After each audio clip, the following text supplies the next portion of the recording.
arrancando entonces. Buenas tardes a todos, ¿cómo están? Un gusto volver a saludarlos. Eh, Última charla del año. Bueno, quizás penúltima, podemos dar a tener una sorpresa más, pero bueno, la última estelar del año, eso seguro. Con un grandísimo amigo de la casa ya, el zar Lean Sicarelli. ¿Cómo estás, Lean? Un gustazo poder volver a tenerte antes de que termine el año. ¿Cómo va eso? Fede, Nico, ¿cómo andan? A toda la comunidad de Inversiones Andinas. Un placer estar, como siempre. Cada tanto vengo a refrescar, a ver si le pega algo de las cosas que fui diciendo. Sí, estuvimos justamente mirando un poco las charlas que fuimos dando a lo largo del año y la verdad que el view ha estado bastante fino y bueno, y los activos también han acompañado este año también. Así que bueno, nada, la idea era un poco poder hacer un balance de cómo fue este año, qué fue todo lo que pasó y más o menos cómo prepararnos quizá a lo que viene. Siempre hacíamos mucho análisis en relación a la salida del cepo y bueno, creo que hoy tenemos algunos elementos que están interesantes para analizar, que en octubre, noviembre no teníamos, así que bueno, nada, la idea es poder darles a todos los que se han sumado, a todos los clientes y personas de la comunidad una perspectiva de qué pasó y qué vemos hacia adelante. Y bueno, y qué mejor que el SAR para esto. Así que aprovecho de saludarlos a todos los que se han conectado también. Gracias por estar, gracias por sumarse. Y bueno, esperemos no aburrirlos esta horita hablando de finanzas. Bueno, ahí en el chat alguien dice que no nos ve, no sé si... Yo el chat, si quieren, lo voy mirando. En general, bueno, yo hago la presentación, dejo tiempo después para preguntas si quieren, pero bueno, si alguno va teniendo alguna duda, por ahí que la escriban en el chat. Si quieren, yo lo leo. Por ahí. Si no me saca mucho del tema, lo podemos resolver ahí. Si no, la dejamos para el final. No sé, Nico, si querías hacer una presentación o algo. No, no, dale para adelante, Sara. En todo caso, nosotros vamos tomando algunas preguntitas y en Vale. algún momento te las vamos pasando, pero la idea es que acá hable el que sabe, así que te cedemos lugar. Bueno.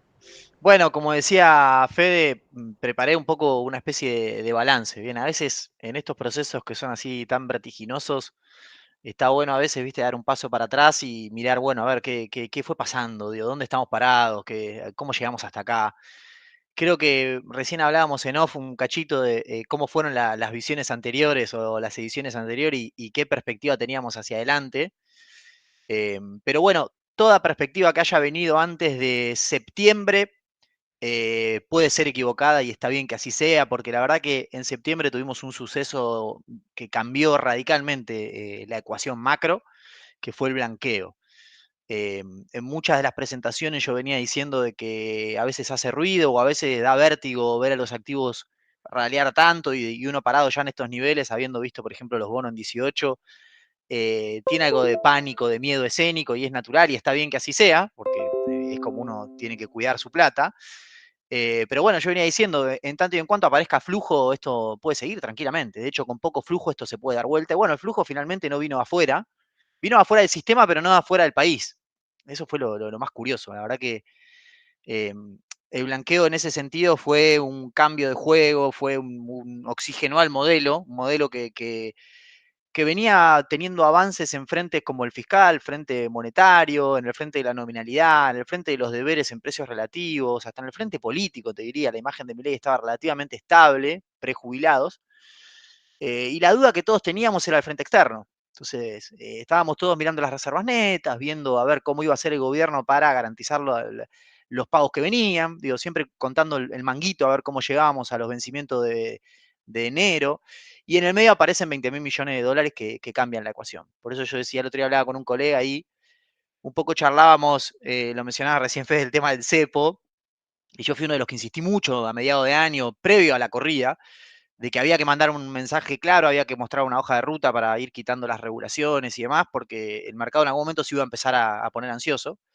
Y yo soy uno de los que dice hoy, con estas condiciones de mercado, yo creo que lo mejor que podemos hacer es estirar el cepo. Porque ahora, si el mundo está tan optimista con Argentina, podemos llegar a tener otro problema, o sea, pasarnos de lado. Digo, un poco Milei algo dijo el otro día en una entrevista de eso. Y bueno, con un colega decíamos, ¿cómo? Antes me pedías que me apure, ahora me pedís que vayamos más despacio. Bueno, en el medio entraron 20.000 millones de dólares y eso fue, me parece, lo que cambió el juego. Así que hoy me parece que estamos surfeando esa ola. Hoy vamos a hacer un balance de lo que fueron estos primeros 12 meses y después por ahí en materia de perspectivas podemos ver cuánto dura el efecto del blanqueo, hasta dónde nos puede llevar el blanqueo, el boom de crédito, ¿bien? Y bueno, en base a eso contestaremos algunas preguntas. Pero bueno, en principio, el balance para mí es positivo. Esto tiene mucho texto, después vamos a ir uno por uno como mechando. El año fue duro, pero a mí me da la sensación de que las correcciones más duras ya pasaron.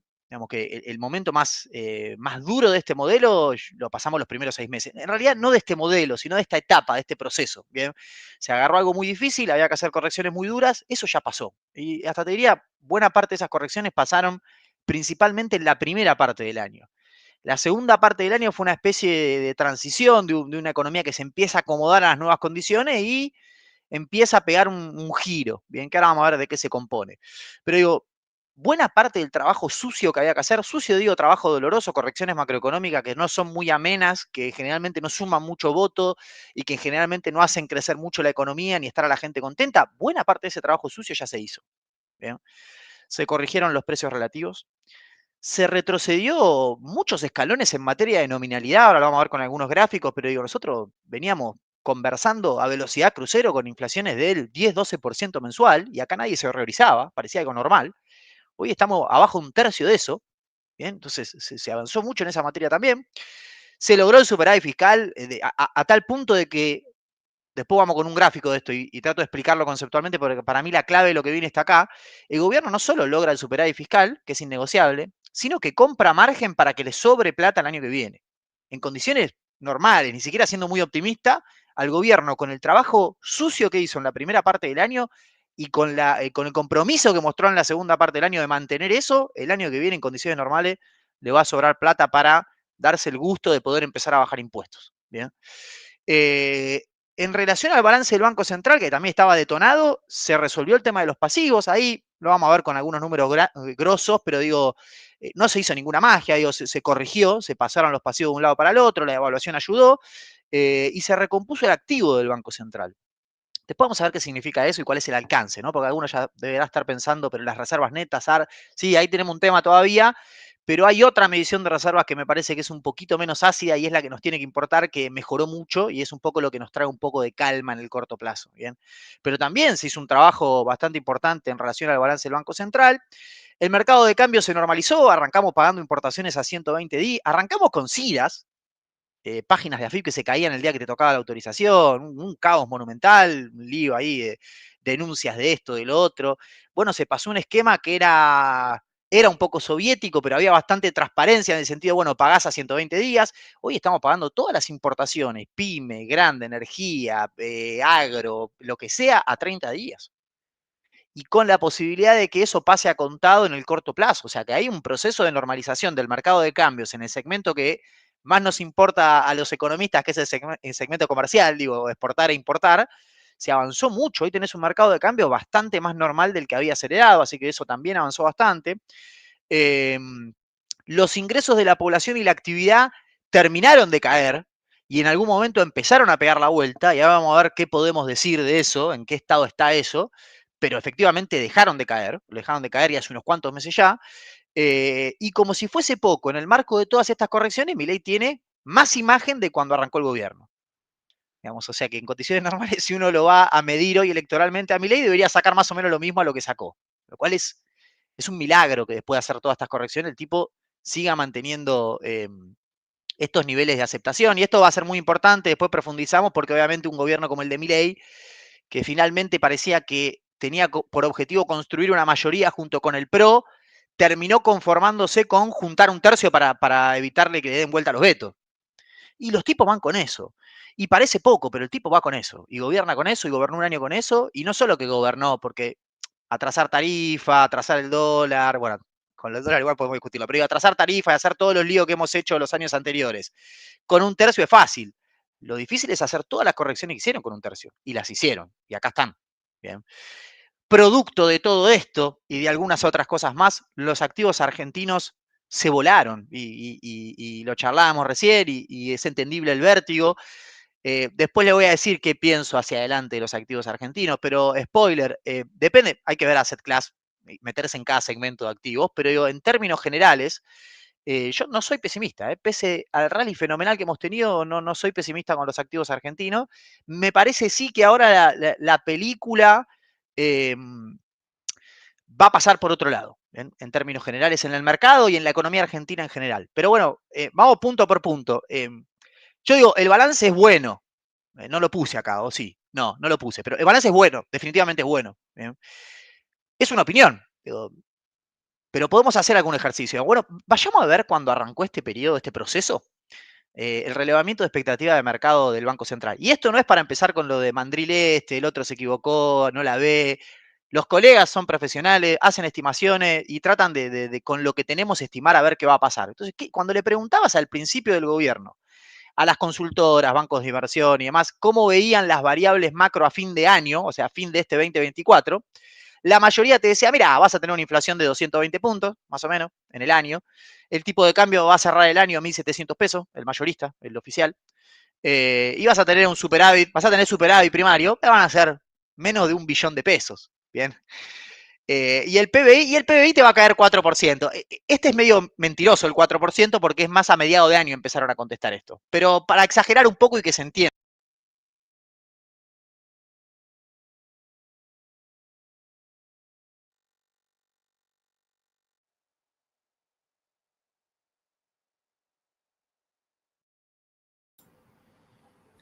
Me parece ahí que te quedaste en silencio, Sare. A ver si yo creo que lo dejé de escuchar también. No sabía si era yo. Bueno, ahí le damos un ratito al Sara que lo vaya acomodando. Avísenme si volví, ¿eh? Ahí Ahora, volviste, ahí volviste. Vamos, sí. me voy yo, esperen. Que va a hacer lío. Ahí está. Se escucha, ¿no? Sí, señor, ya volviste y se escucha perfecto. Ahí justo están avisando todos en el chat, así que ya volvemos. Joya. Largamos. Sigo. El punto es, cualquiera puede opinar y decir lo que le parezca y está perfecto. Desde estos números, o sea, desde lo que nos imaginábamos que iba a pasar y lo que terminó pasando, la verdad, cuesta decir que esto no haya salido relativamente bien. Por lo menos en esta primera etapa donde tocaba hacer las correcciones, precios mayoristas fue probablemente la mitad de la inflación. El tipo de cambio terminó 700 pesos abajo de lo que esperábamos y sin ser catastróficos. Había tipos que repusieron insumos y demás a 2.000, 3.000 pesos el dólar en diciembre de 2023, que es un dólar de hoy, no sé, deberá ser 7.000 pesos, una cosa así o más. Bien. El resultado primario fueron 9 billones de superávit primario. Hoy salieron los datos es más, en realidad, bueno, va a ser a fin de año eso, pero hoy salieron los datos de noviembre, consolida otro mes más de superávit fiscal primario y financiero, si anotás los intereses por abajo, que es algo para mí muy técnico, no hace a la diferencia porque el trabajo se hizo, porque el trabajo hay que hacerlo arriba de la línea, eso es lo que ningún político quería hacer, y se hizo. Bien, después podemos discutir interés más, interés menos. Y finalmente, la caída del Producto Bruto probablemente esté en torno más parecido a 3 que a 4. Bien, entonces, desde esto, la verdad que es difícil sostener que esto no salió bien. Bien, sobre todo por el escenario que nos imaginábamos al principio. Bien.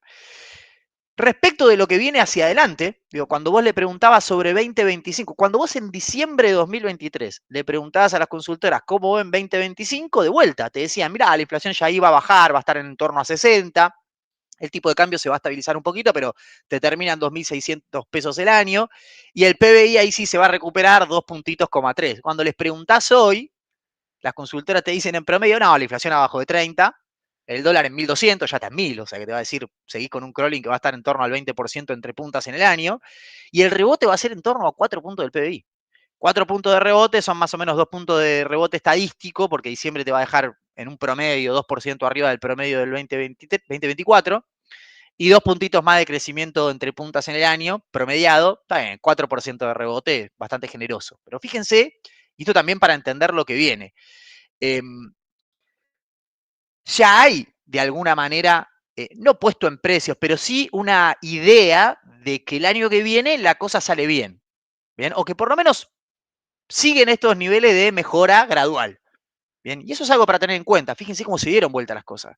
En 2023 pensábamos que salía mucho peor de lo que salía y hoy ya para 2025 vamos pensando de que no, se va a acomodar la cosa. Bien, tampoco son supuestos muy optimistas. 28% de inflación no es una inflación que que no puedas romper, que no puedas estar en la zona de 20 si sale todo muy bien el año que viene. Así que tampoco es que es tan optimista. Pero fíjate cómo de alguna manera los resultados fueron mandando. Bien, y todo el mercado y todos los analistas y todas las consultoras fuimos recalculando sobre la marcha siempre para mejor buena parte del desempeño macroeconómico que ha obtenido el gobierno. Por eso digo, acá lo escribí mal, dice sal bien, pero la idea es salió bien y de alguna manera nos empezamos a convencer de que hacia el año que viene la cosa puede seguir estabilizándose y ordenándose. ¿Bien? ¿Qué es hacer el trabajo sucio? Hacer el trabajo sucio es lo que discutimos siempre acá, precios relativos, balance del tesoro, balance del Banco Central, estabilización de la nominalidad, digo, que no se descontrolen los precios. Y después, obviamente, un tipo de cambio que tenga menos restricciones, un mercado de cambio más normal y que la brecha cambiaria sea chica o estés unificado, hacer todo eso junto. Uno decía, están empezando a estabilizar sin haber sacado el cepo, sin tocar las regulaciones. Parecía un lío, parecía un proceso difícil de coordinar, bajar los precios, en realidad bajar la inflación mientras corregís precios relativos, pero la verdad es que lo han logrado hacer. Bien, cuando uno mira casillero por casillero de este coso que yo les mostré hace unos meses, digo, los precios relativos han avanzado, balance del tesoro han avanzado, flexibilización del cepo han avanzado, balance del central ha avanzado, la unificación, bueno, ahora saltó un poquito el contado, pero digamos, estamos con una brecha de menos de 100 pesos. El tipo de cambio del contado con liquidación, mal que mal flota, es un tipo que está intervenido, pero digo, intervenido se te iba a una brecha de 250%. Entonces digo, a mí los colegas que me dicen, yo lo entiendo, digamos, de hecho el Mingo habla de esto y para mí tiene razón, digo, no tomemos el contado con liquidación como un dólar 100% libre, porque por ejemplo hay muchos institucionales que no pueden operar, y es verdad, sí. Ahora, alguna señal te da que haya convergido al oficial. Bien, no puede ser todo un misterio de la regulación, porque con más regulación hemos tenido el triple de brecha. Entonces, algún tipo de señal nos está dando. Y después también se ha avanzado en la estabilización. Después quedarán reformas estructurales, terminar de liberar el cepo definitivamente. Después podemos discutir qué significa liberar el cepo y qué y cuándo y cómo puede suceder. Bien, pero hoy ya no nos importa. Hoy nadie está hablando de cuándo se termina de liberar el cepo, porque el sistema está líquido en dólares, porque el gobierno está bastante mejor parado y entonces pareciera que hay más tiempo. Bien. Bueno, vamos parte por parte. Precios relativos. Bien. ¿Tengo algún gráfico? Sí, tengo algún gráfico. Después voy a ir uno por uno, pero digo, repaso rápido. Precios relativos, 70% del trabajo, entre 70 y 80, depende de la medición, ya está hecho. Ahora voy a volver sobre esto, pero digo, a ver, cuando arrancamos este proceso, lo que nosotros decíamos es, los analistas, mirá, vos tenés un set de precios relativos que no se condice mucho con una economía de mercado. Es decir, un par de zapatillas vale 4 veces un alquiler. Por exagerar, digo. Esa economía va a funcionar de una manera rara. Yo no tengo problema de si quieren hacer una cosa así, pero después no se quejen de los incentivos que hay en la economía. Entonces, lo que nosotros sabíamos es que de alguna manera, por ejemplo, el alquiler le iba a tener que ganar al par de zapatillas. No podemos decir mucho más. Nadie sabe cuántos pares de zapatillas son un alquiler. Bien, nadie sabe esa relación. Lo que sí sabíamos al principio de ese camino es que, por ejemplo, la tarifa de luz le tenía que ganar al calzado, el alquiler le tenía que ganar al calzado, etcétera, etcétera. Entonces, teníamos una foto de precio relativo a la que nos teníamos que aproximar. Bien. A medida que pasan los meses y empieza a caminar ese proceso, la verdad que nosotros los analistas deberíamos dejar de hablar de esto como si supiésemos, porque ahora ya sí, una vez que el alquiler avanzó y ganó y la tarifa recuperó y la tarifa de luz y la de gas y el combustible fue a precio internacional, ya ahora una vez que eso está medio normalizado, hacia adelante medio que no sabemos bien cómo va a terminar. ¿Por qué? Porque es el mercado el que va a terminar de ordenar esa ecuación de precios relativos. Lo que sí sabíamos es que al principio había 40 puntos de inflación reprimida por corrección de precios relativos y hoy con suerte hay 10 puntos de inflación reprimida. Entonces digo, buena parte de todo ese proceso ya se hizo. Por eso yo, de hecho, ya no muestro más la medición de cuánta inflación reprimida hay, porque ya está, lo que había que hacerse prácticamente se hizo. Hoy me interesa, por ejemplo, más mirar el precio de la tarifa residencial, por ejemplo, cuánto cubre el costo de generar la energía. Hoy pasa por ahí. ¿Y cuánto cubre hoy? Cerca del 80% en promedio. El N1 está en 100, 100 y pico, creo que daba, en algunos momentos daba por arriba, no sé si es por el componente estacional, yo no soy especialista en el sector energético, pero digo, buena parte del trabajo ya se hizo. Los márgenes de cobertura ahí aumentaron mucho en todos los segmentos. Hay una parte que igual siempre vas a tener que subsidiar, porque hay gente que está caída del sistema y la va a tener que subsidiar, pero digo, dentro de todo el esquema promedio del sistema mejoró y buena parte de ese trabajo ya se hizo. el desafío hacia adelante en realidad va a pasar más por no dormirse, no volver a atrasar, digo, suspender audiencias para el año que viene, son señales raras, obviamente es un año electoral, tenés margen también, podés volver a una cobertura del sistema del 65 y bueno, el año que viene volvés a buscar el 80-90% de cobertura, pero digo, en principio ese trabajo ya está terminado, terminado en tanto y en cuanto de lo que te toca a vos y de la parte que podíamos medir y saber. Ahora, falta, sí, debe faltar un poquito, pero ya no son más 40 puntos. Y esto parece algo muy teórico, pero esto es importante porque te permite también el día de mañana liberar los precios, liberar el C, poder regular y que no haya ningún precio que tenga que correr mucho. Entonces yo el otro día hablaba con un colega que me preguntaba, ¿cómo podemos saber? Y yo decía, mira, honestamente no, nadie puede saberlo. Ahora, ¿vos conocés un precio que esté corriendo al 15% mensual y que no tenga estacionalidad? Ya casi no hay. Siempre va a encontrar algún producto, verdura y eso, porque son, aparte que tienen estacionalidad, son no perecederos, son un lío, pero digo, no hay. ¿Por qué? Y porque ya todos fueron haciendo el catch-up. Y ahora, aparte, como el promedio general va en torno a 2,5, una cosa así, con ir a 3 ya está. Entonces, ese problemón que teníamos de precio relativo, buena parte del trabajo se hizo. ¿Bien? Balance del tesoro, te fuiste a superar el primer día y no lo negociaste más, 100% de hecho. Del balance del Banco Central es donde nos queda la duda. ¿Por qué? Porque limpiaste todos los pasivos, pero todavía tenés reservas netas negativas. Después vamos a profundizar. La estabilización, arrancamos con 12% mensual de piso, estamos abajo, estamos en 2,5 promedio. Bien, así que también 70% del trabajo hecho. Y con algunas señales que son malas para la actividad, pero buenas para la nominalidad.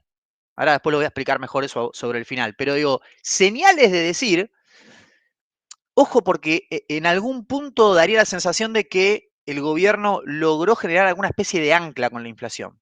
Bien, daría la sensación de que de alguna manera este loco nos convenció a todos de que la inflación va a bajar. Y entonces lo que sucede en las economías de alta inflación y con un componente indexatorio normativo muy grande es que en general uno mira la inflación para atrás. Por eso vos tenés inercia. Bien. De vuelta, la inercia no significa que la inflación no pueda bajar, sino que tarda un poquito más. ¿Bien? Con los deberes fiscales que hizo el gobierno ya tendríamos que tener 0 de inflación. Y sin embargo seguimos teniendo 2 y pico, que es una velocidad anualizada, es una inflación alta. Bien.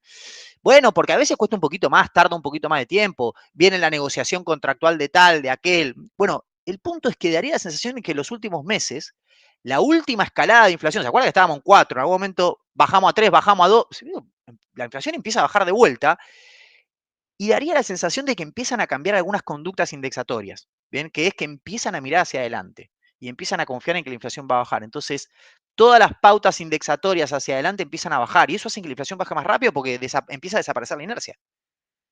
Bien, así que ojo con eso. Bien, puede ser muy bueno para la nominalidad lo que viene hacia adelante si se consolida esto. Después le voy a explicar por qué para mí eso te puede complicar la recuperación económica. Todo tiene que ver con todo, dicen por ahí. Y después del cepo, la verdad que uno se queja, putea y dice hay que sacarlo, hay que... Pero cuando te pones a ver el cepo comercial, buena parte ya se sacó. Nos queda el cepo financiero, nos quedan las REU cruzadas. Para nosotros, vamos a decir, gente de mercado, queda mucho por hacer. La REU, la que nos hace picar en banco, la cruzada de los 90 días, la que no puede sacar palanca para vender contra D. Sí, para nosotros queda mucho, no se ofenda a nadie, pero en términos macros son chiquitas. Las regulaciones posta por donde pasa la bola del mercado cambiario, queda poco. Queda institucionales, queda dividendos, queda utilidades, digo, queda liberar entrada y salida de inversiones en portafolio, etcétera, etcétera, etcétera. ¿Bien? Pero estrictamente lo que atañe al desenvolvimiento diario de una empresa, haberle liberado o haberle llevado todos los pagos con claridad y transparencia a 30 días de las importaciones, es un avance significativo. ¿Bien? Y hay que seguir en esa línea y yo creo que el gobierno se va a animar a seguir en esa línea. ¿Bien? Entonces, bueno, este gráfico de precios relativos creo que lo vimos la vez pasada en la charla anterior, es simplemente mostrar cómo las categorías que habían ganado durante el gobierno de Alberto son todas las que cada vez da mejor este gráfico. Por eso digo, es difícil sostener de que no se hizo ya buena parte del trabajo de precios relativos. Siempre va a quedar algo, seguramente, y esto es dinámico. Por eso me parece que ahora el desafío no es tanto seguir aumentando, seguir liberando, sino es no dormirse, ¿bien? No empezar a trazar de vuelta cosas que nos van a generar un problema hacia adelante, ¿bien? Porque todo lo que vos atrasás en algún momento hay que dejarlo saltar y es peor, ¿bien? Me reía hoy porque decía, el gobierno anterior la inflación saltó a 300 pisando tarifas. O sea, eso es lo divertido de esto. Y acá con corrección de tarifa bajaste la inflación un tercio. Bien. Es difícil sostener de que no se hicieron las cosas que no salieron relativamente bien, más allá de que se hayan hecho de manera brutal en algunos casos. Bien. En materia de nominalidad, como dijimos, arrancamos de 25, hoy estamos en 2,5. Esto es así, a los analistas a todos nos da que en algún momento vas a tener como un rebrotecito. La verdad que no viene el rebote de la inflación, pero sería lógico que por una cuestión de estacionalidad en diciembre tengas un salto de vuelta a la zona de 2, no sé si 2,9, que es lo que proyecta el REN, por ahí un 2,7, 2,5. Es verdad que la primera semana tuviste deflación en muchos precios de bienes. Y es verdad que las inflaciones mayoristas están en torno al 1%. Y si las mayoristas andan al 1, probablemente los transables anden al 1. Si los transables, o sea, si los bienes andan al 1, todavía tenés tela para seguir bajando rápido la inflación. ¿Bien? De hecho, yo les voy a mostrar algo. No, después voy a eso. Primero, la nominalidad. Digo, la velocidad, la inflación está corriendo al 34% anual, más o menos. ¿Bien? Fíjense este gráfico de inflaciones interanuales, ¿no? Desde diciembre de 2017 hasta la actualidad. Y fíjense lo que fueron los saltos. ¿Bien? Cristina medio le deja a Macri un 25, esto a diciembre de 2027 andábamos más o menos por ahí. La crisis de Macri nos lleva a 50, de 25 a 50. La crisis de Guzmán, que tuvimos su salida, tuvimos 3 crisis seguidas ahí con Guzmán ese trimestre que casi no cerramos el acuerdo con el fondo, ¿se acuerdan? En marzo de 2022, crisis de deuda en pesos, corrida contra la deuda en pesos y después salida de él. Entre esas 3 crisis y los primeros impactos de la sequía nos fuimos a 100 y pico. Bien, vieron que Emma G siempre dice, la gente votó al único que no duplicó la inflación. Es verdad, porque Macri la agarra en 25, la lleva a 50, Guzmán la lleva a 100, Sergio la lleva a 200, casi 300, ¿bien? Con el plan platita y la devaluación post-paso. ¿Bien? Fíjense que fueron saltos, porque vos, en estos regímenes donde la economía se indexa, vos saltás y después no volvés.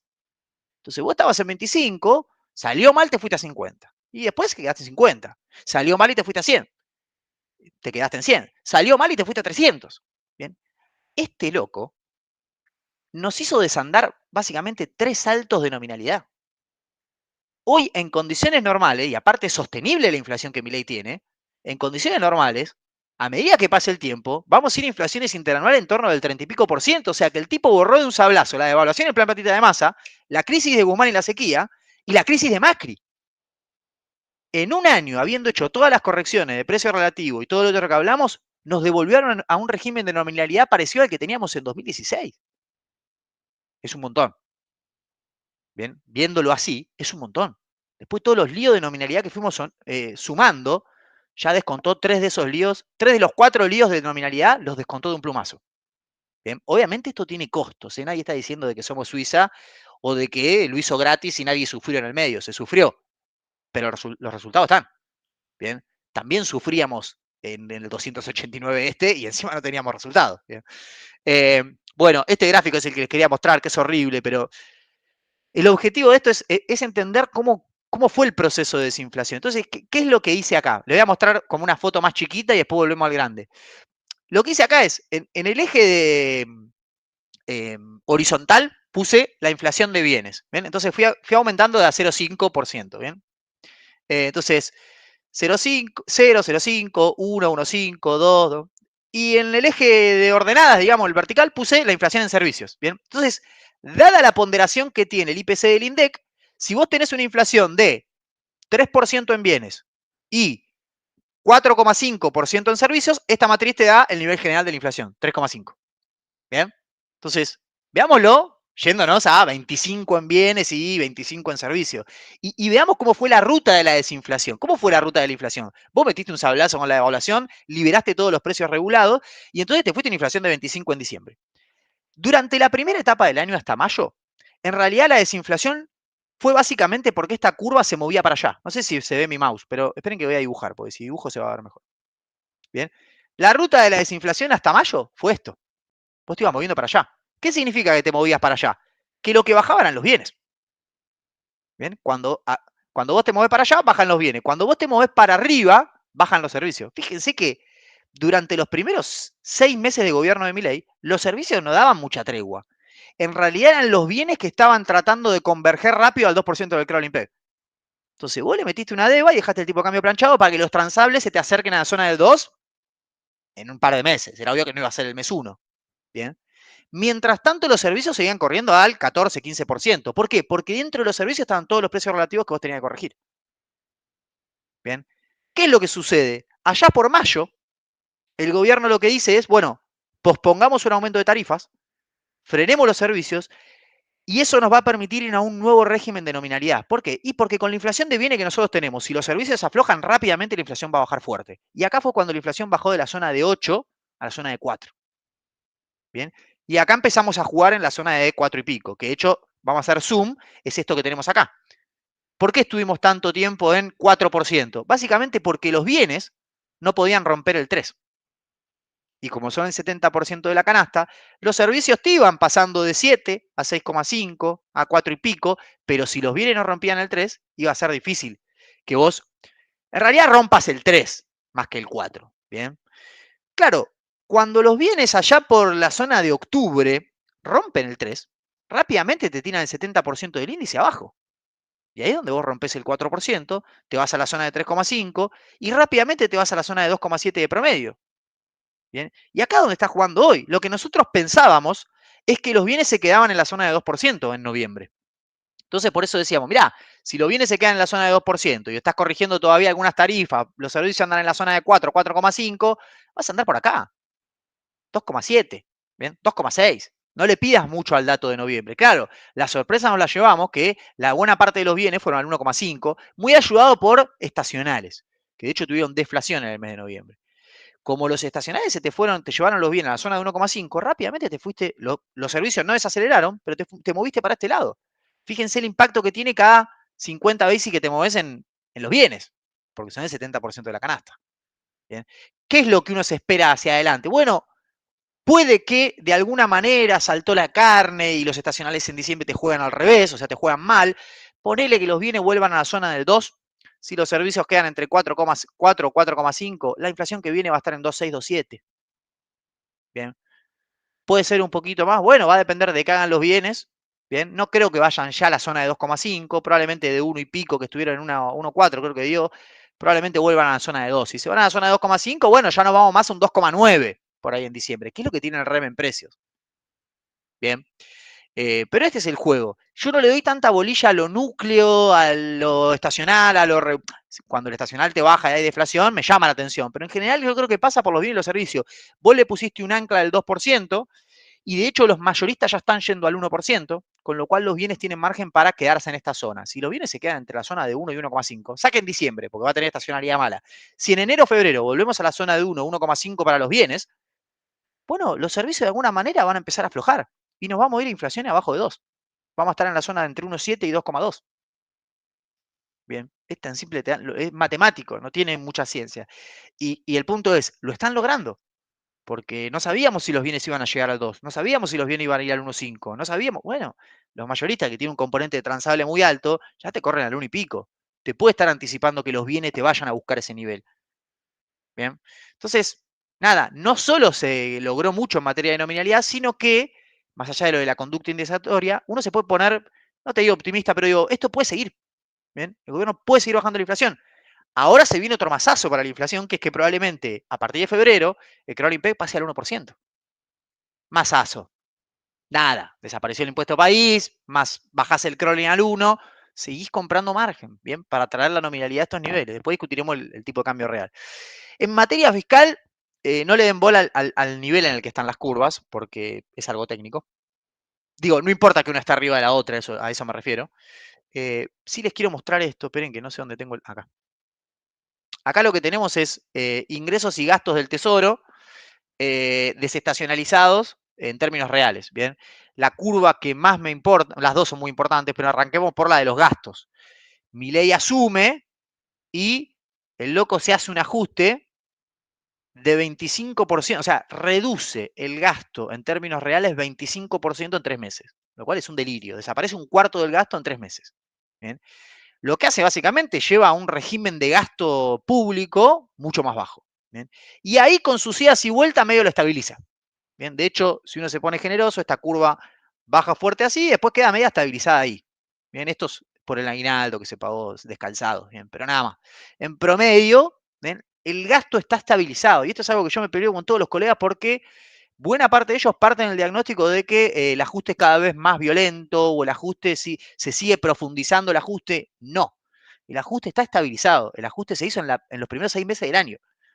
Lo que siguió después es una estabilización del gasto. Bien. Por el lado de los ingresos, vos tuviste una caída muy fuerte primero de los ingresos, producto de la recesión que generó hacer un ajuste tan fuerte en el gasto, y después, como la economía empezó a rebotar, de alguna manera, saquen esto que fueron la declaración de ganancia de los bancos, pero de alguna manera empezaste a dibujar para arriba esto, porque la economía rebotó, e incluso cuando la economía se estancó un poquito, recuperaste ingresos porque sacaste la ley bases. Así que, de alguna manera, lo que yo vengo diciendo hace unos cuantos meses ya es, si esto sigue así, el año que viene, con más impuestos por la ley base, alguno devolviste porque adelantaste bienes personales, no vas a tener impuesto país, digo, pero en términos generales, para mí la ecuación al gobierno le da bien. Si el año que viene la economía se queda en estos niveles o te crece un poquito, la curva roja va a ir para arriba despacio, la curva azul se va a quedar para abajo, es decir, que el margen fiscal que tiene el gobierno se va a agrandar. Y ahí es donde aparecen los recursos excedentes que el gobierno puede usar para bajar impuestos. Bien. Por eso yo lo venía diciendo solo, ahora ya hay muchos que lo dicen, y hasta el propio Milei deslizó el otro día en una conferencia de que en la sociedad rural, creo que fue, que le gustaría volver el año que viene y contarles volver a anunciarles que bajó las retenciones. Ah, bueno, aparece entonces la posibilidad. Bueno, es que con el trabajo sucio que se hizo en la primera parte de este año, el año que viene, si se mantiene, también es importante, ¿bien? Porque no lo estoy diciendo, pero también es importante. Mantener este nivel de gasto es mantener una obra pública en cero, frenada. O sea, rutas que se deterioran. Bueno, hay cosas a trabajar ahí, no es que esto es gratuito dejar el gasto ahí. Tiene algunos costos, pero digo, la voluntad política de dejarlo está. Digo, a mí me parece que es parte del escenario base, de hecho. Si ustedes se fijan, la composición del ajuste en el gasto también varió mucho. Si vos hacías el corte en abril, donde fue más brutal, el 41% del ajuste te lo hacía jubilaciones. Y hoy jubilaciones explica menos del 30%. Obra pública, que venía atrás corriendo, no paró de ganar lugar porque nunca se reactivó. Hoy es probablemente el componente más importante del ajuste de la obra pública. Pelea ahí con jubilados, digo, no es que el otro ya no existe. No, están los del 30, pero fíjate de dónde había arrancado, fíjate dónde estaba en abril, había 20 puntos de diferencia y fíjate cómo están hoy. Bien, lo de la obra pública puede tener alguna solución transitoria si las provincias se llevan obras. Bien, buena parte del margen fiscal que va a aparecer el año que viene va a dejar mejor paradas las provincias, porque los impuestos que esperamos que anden mejor son los que se coparticipan. Y los impuestos que vos regalás, como el impuesto país, era todo del tesoro. Entonces la ecuación para las provincias del año que viene también va a ser buena. Pueden por ahí empezar a llevarse obras. Bien.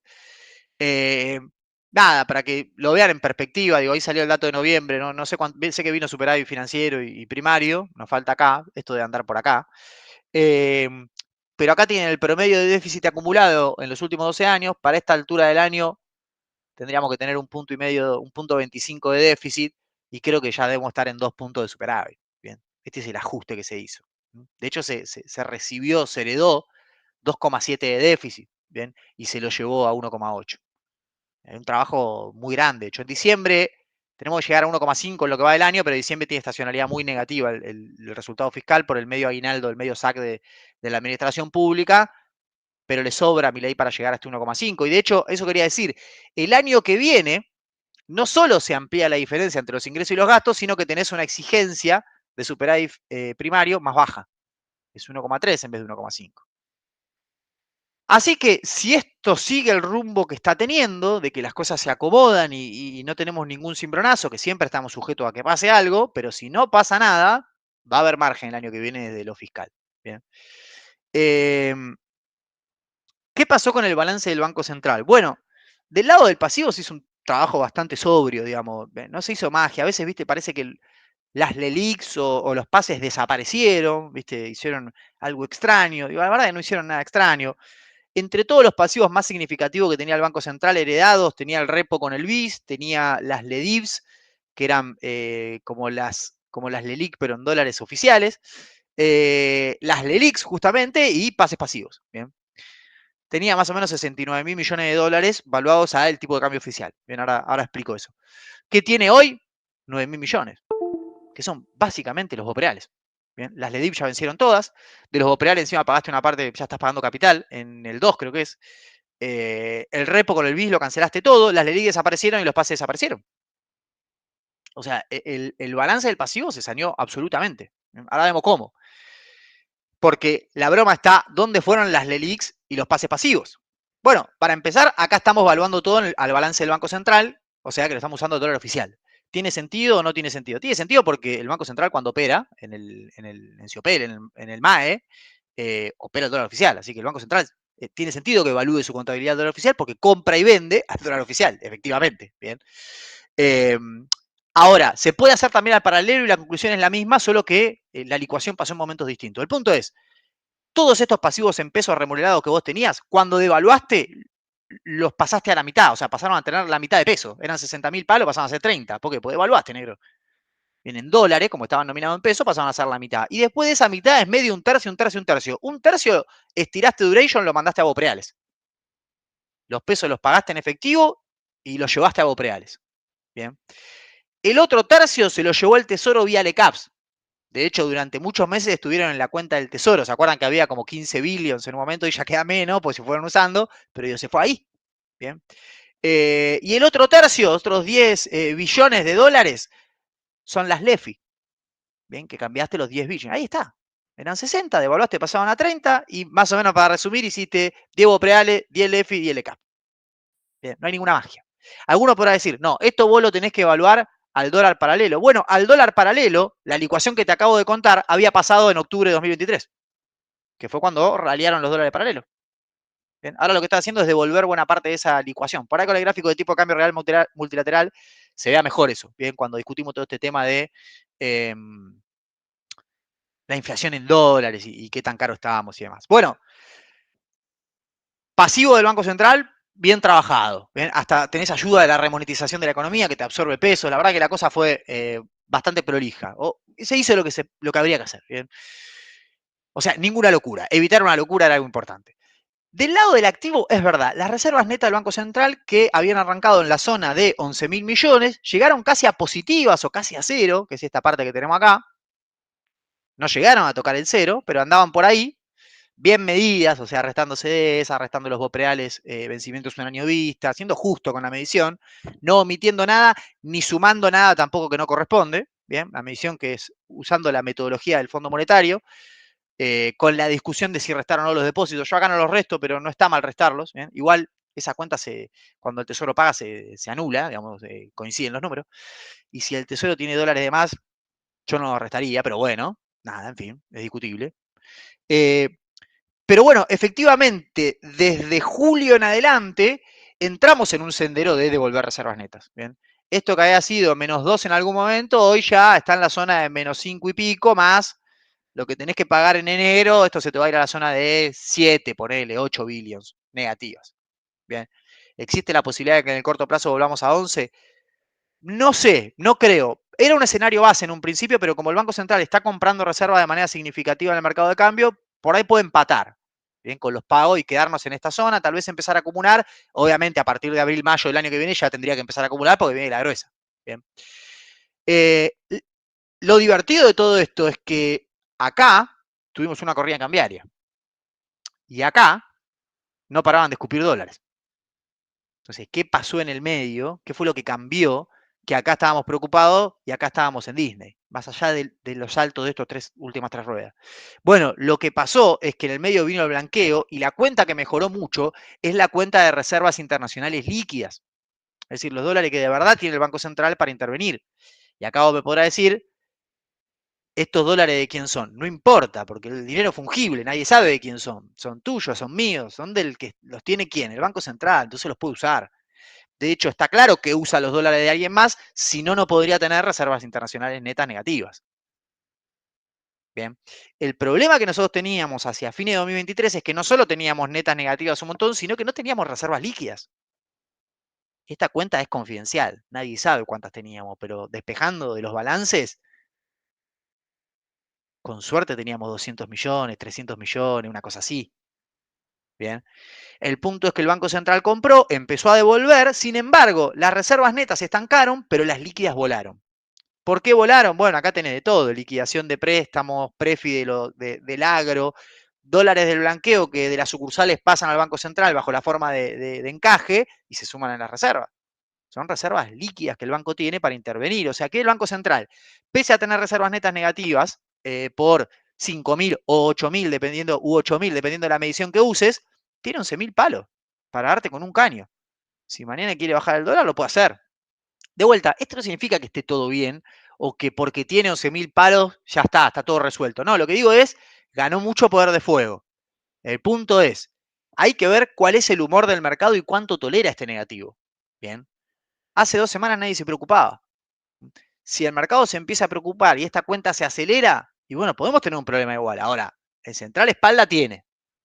Bien. Porque a veces se presta un poco la confusión el hecho de que tenga reservas netas negativas, ¿con qué interviene? Y bueno, pero tiene 11.000 palos líquidos, ¿cómo con qué interviene? Le sobra para intervenir.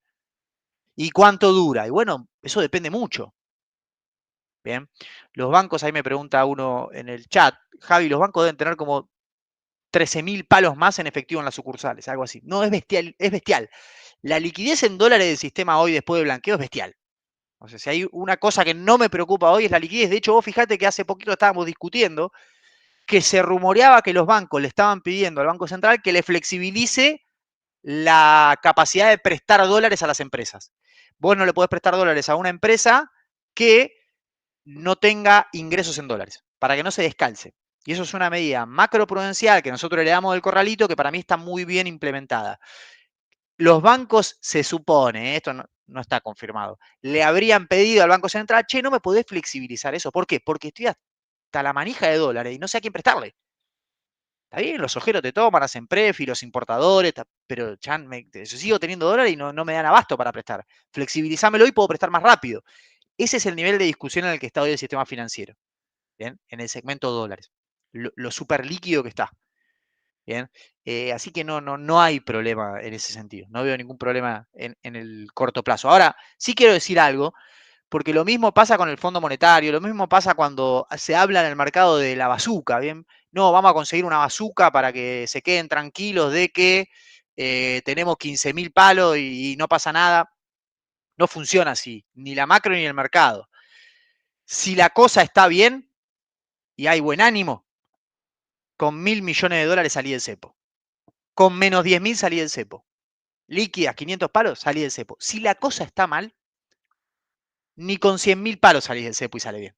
Entonces, por eso yo digo, depende mucho del ánimo en el que esté el mercado. Esto no hay que dejar de decirlo. Cuando los colegas dicen hay menos 8.000 millones de dólares de reservas netas o menos 5.000 sin descontar el pago de enero, está bien, es una buena observación y es algo, es lo que le faltó resolver este año a Milei. Definitivamente, es donde vos decís, acá faltó. Bien. Ahora, que por esto nos vayamos a ir a la B o vayamos a tener una corrida o vaya a explotar, va a depender mucho del ánimo. Y la verdad que el mercado mostró que tiene paciencia para que esto se resuelva, sobre todo después del blanqueo. Bien, antes del blanqueo teníamos la duda. Después del blanqueo, la liquidez en el sistema aumentó, el Banco Central recuperó reservas líquidas. De hecho, tuvo un trimestre donde todos pensábamos que iba a vender reservas, donde terminó comprando. Yo lo que digo es, no compra por el enfoque monetario de balance de pago. Compra porque se están liquidando los préstamos de blanqueo en el mercado oficial por la regulación. Bien, compra porque, no sé, Vista te coloca 300 palos al 6% en dólares y te entra una parte. Entonces, está perfecto que esté comprando, lo celebro y está muy bien armado, lo pensaron bárbaro y está saliendo bien. Ahora, no está comprando de manera genuina porque sobran dólares de exportaciones. Bien, entonces, bueno, mal que mal es un puente, porque genuinamente van a empezar a sobrar dólares cuando empieza a entrar la gruesa o empezamos a aportar algo del trigo que sobre, que seguro la cosecha sea muy buena. Bien, pero bueno, siempre hay que tantear el ánimo del mercado, porque esto puede ser muy sostenible o puede generar un problema. ¿Bien? Espalda hay, bien, y eso es lo que nos tiene que dejar tranquilos.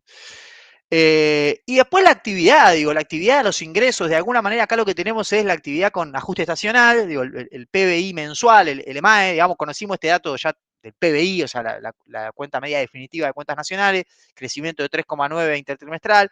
Ahí Milei se quejaba de los que decían que la recuperación era una pipa de Nike. Yo no me di por aludido porque, de hecho, me dicen que no lo sé decir. Yo decía pipeta de Nike, así que.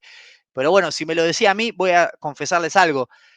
Las revisiones para atrás, la verdad que revisaron y la recuperación o el rebote, llamémosle, fue más fuerte de lo que nos daba al principio. Así que es verdad lo que le dijimos, esto es medio falopa la recuperación. Bueno, fue fuerte los meses que hubo recuperación y que se subió la industria sobre todo, y más cuando coincidieron industria y construcción, que creo que hubo 1 o 2 meses que se dio, volaste, y te dejó esta especie, no sé si es una B corta, pero sí, fue una recuperación, fue un salto más violento del que esperábamos. El punto es que también vale la pena decir que te quedaste medio ahí. Y es un poco la peli que estamos viendo mes a mes de más 0,3 menos 0,2, más 0,1 menos 0,1. ¿Viste? Estás como ahí. Lo bueno para mí, lo positivo de esto, lo que yo querría ver hacia adelante es que esto no haga una cosa así. ¿Bien? Mientras esto no dibuje una cosa así, vamos a poder discutir en buenos términos y con algo de paciencia. ¿Por qué empezó a rebotar la economía? ¿Qué pasó que de repente nos veníamos destruyendo? Destruyendo, ¿no? Y si yo sigo esto para atrás, es cada vez peor. Bien, la economía argentina per cápita viene cayendo de 2011, así que no hay un responsable, hay 10 millones de responsables de cómo estamos. Bien, ahora el punto es, ¿por qué de repente la economía empezó a pegar esta vuelta? Bien, más allá del salto brusco de julio y agosto, que fueron buenos meses, digo, ¿qué pasó? Bueno, yo encuentro 3 drivers muy claros que, de hecho, medio venía adelantando en el podcast, nos van a permitir hacer piso. Y yo decía, en marzo vamos a terminar haciendo piso por estas 3 cosas. No fue en marzo, bueno, será en abril. No fue en abril, bueno, será en mayo, bueno, finalmente fue en mayo. Bien, por eso le digo a los que ahora están felices porque la actividad cae, que este mes cayó, digo, ojo con el último dato porque la serie se recalcula, a veces tarda un poquito más, hay que esperar 2, 3 datos para construir una película. Por eso yo digo, ahora ya sí podemos decir, esperemos a ver cómo viene, pero ya no es lo que era antes la recuperación, ¿bien? No quiere decir que no pueda seguir, pero va a depender de otra cosa. Bueno, ¿por qué? Bueno, básicamente tenés 3 cosas que iban a explicar que en algún momento ibas a hacer piso y algo iba a rebotar. Primero, como les mostraba al principio, el ajuste ya terminó. A ver, terminó. El ajuste de cortar partidas y bajar gastos terminó. Lo que hay ahora es un cementerio de gasto. O sea, te quedaste en ese nivel de bajo, pero no seguiste metiéndole un yunque a la actividad para abajo, recortando más partidas y más gasto. Metiste la motosierra y la estabilizaste ahí. Y de hecho, todo lo que decíamos es licuación porque lo vas a tener que devolver, no lo devolviste. Así que bien, Milei, eso es ajuste. Ahora se lo pasamos a la categoría de ajuste. Ganó él la discusión. Ahora, no seguiste ajustando. Con lo cual ahí ya tenías un primer indicio, che, ojo, que ya no le estás pegando más a la actividad para abajo. Como si fuese poco, a partir de mayo empieza a volar el crédito. ¿Por qué? Por el efecto crowding in. O sea, vos tenías toda la plata del sector de los bancos puesta en el sector público. Cuando el sector público bajó la cortina del central, los bancos salieron a prestar y lo hicieron bien. Salieron y prestaron mucho, mucho, muy rápido en muy poco tiempo. Bien. Entonces, a un ajuste estabilizado le sumaste crédito y como si fuese poco, los ingresos reales de la población, como la inflación bajó rápido, empezaron a subir en su segmento más dinámico, que es primero privado registrado y después jubilaciones, no porque sea dinámico, sino porque cambiaste la fórmula. Entonces, era medio obvio que en algún momento iba a hacer piso y algo iba a pasar, porque ya no hay más ajuste, el crédito empieza a volar y los ingresos de una parte de la población empiezan a mejorar, y está todo dado para que rebote. Entonces, el rebote está explicado por eso. Bien. Si ustedes se fijan, los ingresos de la población, vamos a ver segmento por segmento, digo, jubilaciones con o sin bono, como el bono lo dejaron congelado, que eso también es un error, digo, porque ahí es donde vos tenés que hacer el esfuerzo fiscal, daría la sensación, o uno piensa. Pero bueno, como le congelaste el bono, que es un tercio de la jubilación, el con bono se te fue para abajo, pero digo, hizo la de corta de recuperación. ¿Por qué? Porque le cambiaste la fórmula. Le pasaste una fórmula que es indexación mensual en vez de trimestral y inflación -2 cuando la inflación va bajando. Entonces empieza a pegar la vuelta en términos reales. Bien. Paritaria privada registrado también, lo mismo. Mira para atrás la inflación, empieza a bajar, te empieza a recuperar. Hoy tenemos un dato más, que es el de octubre, esto ya está arriba de 100, o sea que hoy está el que quedó adentro del sistema, porque hubo mucha gente que echaron. Entonces vos lo tenés que esto va para arriba, pero hay gente que cayó en el sistema. ¿A dónde cayó? Cayó literal al rojo, al no registrado, que está acá abajo. Bien. O sea, cayó literal. De esta curva se te vino acá. Pero esta curva fue para arriba. El que quedó adentro del sistema hoy tiene en promedio, porque después, viste, una cosa es sindicato comercio, otra cosa es aceitero, otra cosa es bancario, pero digo, en promedio del registrado, el mejor dato que tenemos, que es IPA, hoy está un punto arriba de lo que era noviembre de 2023. Bueno, por eso tiene la imagen como la tiene. Porque el tipo que vio todas las correcciones, ve que la economía empieza a funcionar más o menos normal, el dólar está barato y tiene más o menos los mismos ingresos que en noviembre de 2023, está chocho. Bien, y esto yo creo que lo dije no el día 1, el día -1 que dije el que quede adentro del sistema. Yo tengo un amigo que me lo recuerda en todos los asados, me dijo, Sar, vos me dijiste el primer día, el juego con este gobierno es quedar arriba de la línea. porque viví bárbaro. El tema son los que quedan abajo. Bien, y la brecha cómo se va ampliando. Entonces a eso hay que prestarle atención. De hecho, en estos primeros meses, si vos te fijas, el público también te dibuja una recuperación, pero mucho más lenta, sigue 20 puntos abajo, y el no registrado nunca recuperó, o sea, sigue estancado acá. Entonces, esto es lo que le falta al modelo todavía. Algunos podrán decir el modelo no te lo va a dar. Yo creo que estamos pensando como si Milei ya estuviese hace 8 años y el modelo de Milei ya se hubiese desarrollado y entonces ahí ya hay una pobreza estructural o una desigualdad estructural. Va un año. Ni siquiera está jugando el modelo. Lo que hay es una transición, el modelo va a venir después. Entonces, hay margen para que esto mejore. ¿Bien? De hecho, esta segmentación de los ingresos lo ves en los indicadores de consumo, que este gráfico es horrible, pero les pinté con colores para que se vea, verde bueno, rojo malo. El azul oscuro es un promedio de los indicadores de consumo, que también el consumo hace piso, tarda más en levantar. ¿Por qué? Porque es muy heterogénea la recuperación de los ingresos. Ahora, fíjate electrodomésticos y centro de compra, que son shopping, desestacionalizados, se vuelan. La recuperación es marcada. ¿Por qué? Porque es el segmento donde más ingresos tenés. Y tuviste palanca. Bien, ahora, cuando vos mirás supermercados y mayoristas, la verdad que eso no levanta. Tampoco sigue cayendo, pero todavía no levantó. O sea, el masivo, ¿bien? Tiene esta curva. Como dice Moreno, ¿no? Masivo y selectivo es. Bueno, el selectivo empezó a dibujar un rebote. Bueno, nada, lo mismo de siempre, lo que discutimos siempre. El total macro es un agregado de estas cosas. Digo, no es ni la peli toda de supermercado ni la peli toda de los shopping. El que te mira los shopping y dice, che, el desestacionalizado está yendo para arriba, o los patentamientos de auto están volando, y sí, con crédito y qué sé yo, más vale que van a volar. Pero no es extrapolable a toda la población. Lo mismo supermercado, ¿no? El consumo está planchado y no levanta porque el supermercado, bueno, pará, hay otros segmentos que sí están levantando. De hecho, el consumo en cuenta nacional te dio para arriba desestacionalizado. Bien. Bueno, esto es a lo que falta que repunte, ¿bien? Esto que tenemos acá abajo, esto masivo que tenemos ahí, ¿se puede dar? Sí, no va a ser vigoroso. A veces, viste, cuando decís, esto va a empezar a por ahí a recuperar un poquito, la gente, viste, piensa que vamos a un modelo de crecimiento de tasas chinas, y no vamos a eso.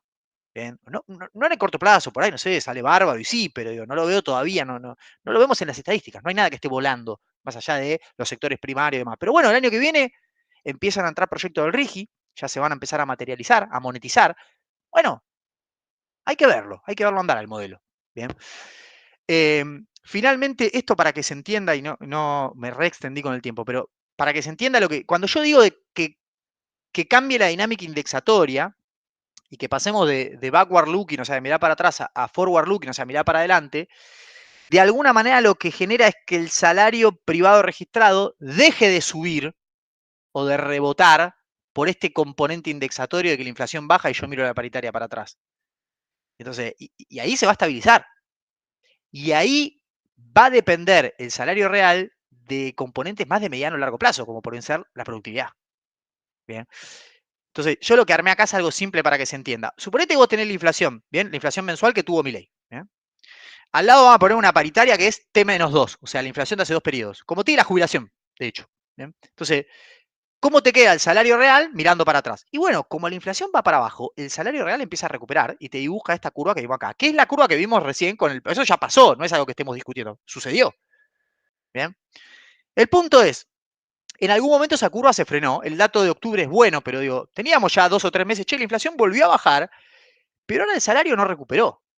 ¿Cómo puede ser si tendría que estar mirando para atrás? Che, ¿no estará empezando a mirar para adelante?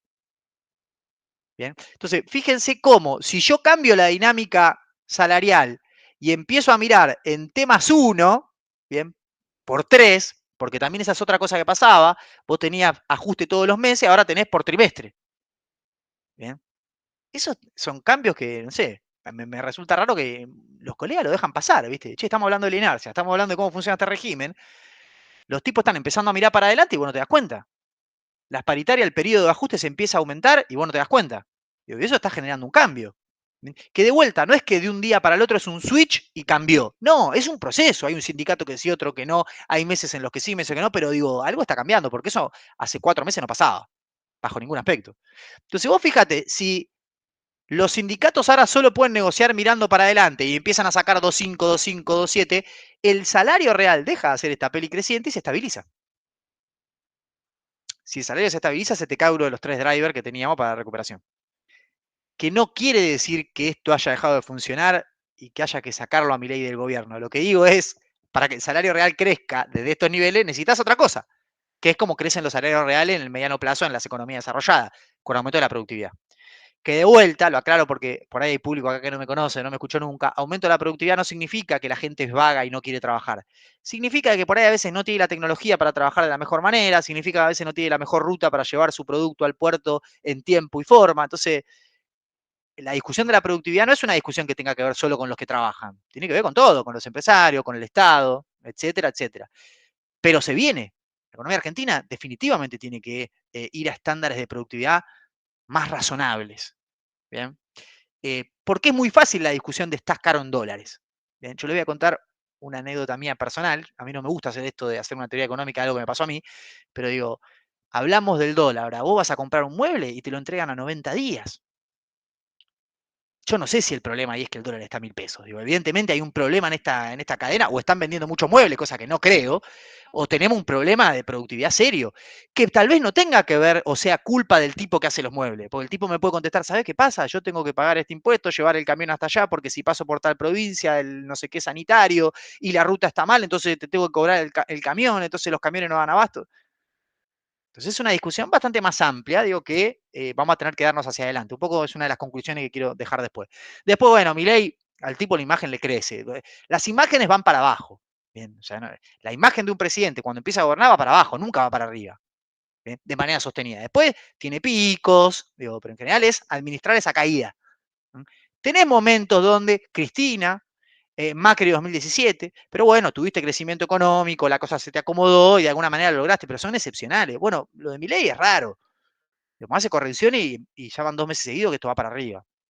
En algún momento va a caer, es probable. El tema es que si él logra mantener un nivel alto de imagen, cuando caiga va a caer de un nivel alto, entonces tiene margen, tiene tiempo.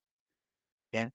Esto es una sorpresa para todos, porque de alguna manera yo lo expresaba de otra forma, que es que la gente le demostró a la política de que entendía que todo esto era necesario. Los únicos que no se daban cuenta de que esto era necesario eran los políticos. ¿Bien?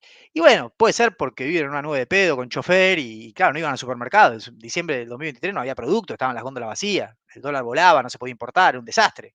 Solo una persona que vive, no sé, en el Congreso o en un ministerio no se da cuenta que el país no funcionaba, había dejado de funcionar. Entonces, bueno, evidentemente la gente está premiando de que se hicieron buena parte de las correcciones. Después, si lo del aborto le pega mal y es un error, o si lo de los jubilaciones le pegó mal, universidades no. Entonces digo, después el gobierno sabe lo que hace y comete errores también. Entonces, eso, yo sobre eso no opino, pero después del año de correcciones que tuvimos, al tipo la imagen le va para arriba. Y eso es algo que es para destacar rotundamente. Y uno se imagina que en este contexto el tipo, si logra mantener esto, llega con una buena foto para ir a la selección el año que viene. ¿Bien? Los activos argentinos, digamos, seleccioné el Merval en dólares por decir algo, pero digo, lo que vos agarres se voló. Bien, se voló y se voló con fundamentos, el modelo resistió. Yo decía, era uno de los primeros, decía, ojo en Estados Unidos, ojo con el real, ojo con el dólar a nivel global. Ni me imaginaba la crisis política en Brasil. Yo lo que decía es, Trump es un dólar más fuerte. Yo venía manejando el DXY en la sección internacional desde principio de año, más o menos.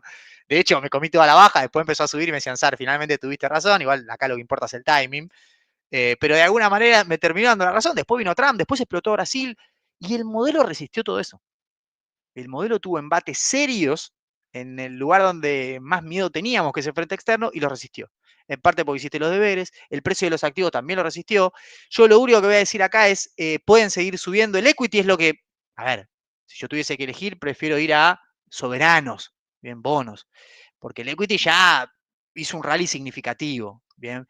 Pero más allá de eso, lo que digo es, el mensaje que me gustaría dejarles es no traten de hacer la diferencia desde estos niveles, porque lamentablemente la diferencia ya se hizo. ¿Bien? Que no significa que no se pueda ganar plata con equity argentino o comprando acciones. Seguramente que se va a poder ganar plata y más si esto sale bien. El punto es que la diferencia ya se hizo. La operación ya está hecha. Digamos, estamos no en la cresta de la ola, pero más cerca de la cresta que del piso, eso seguro. Entonces, no hagan locura. Yo el otro día veía lo que pasó con, bueno, era al revés, pero digo, con las opciones y demás de Galicia, y ese tipo de cosas son de principio de ciclo, ¿bien? No en el sentido de la operación en sí, sino en el sentido de tratar de hacer una gran diferencia, son de principio de ciclo. Ahora, tratar de sacarle a este mercado un 150% en dólar en un año de vuelta, vas a hacer una locura y te va a salir mal. Bien, ahora no quiere decir que vos no puedas armar una cartera priorizando los sectores que más rentabilidad tienen, viendo qué sectores pueden verse beneficiados, los que menos apalancados estén, los que mejor perspectiva de negocio tengan, y te puede ir bien, definitivamente. Como te digo, la diferencia ya se hizo, también te digo, no me asusta que valga 2.700, 2.200 dólares. No me asusta. Sí, es caro.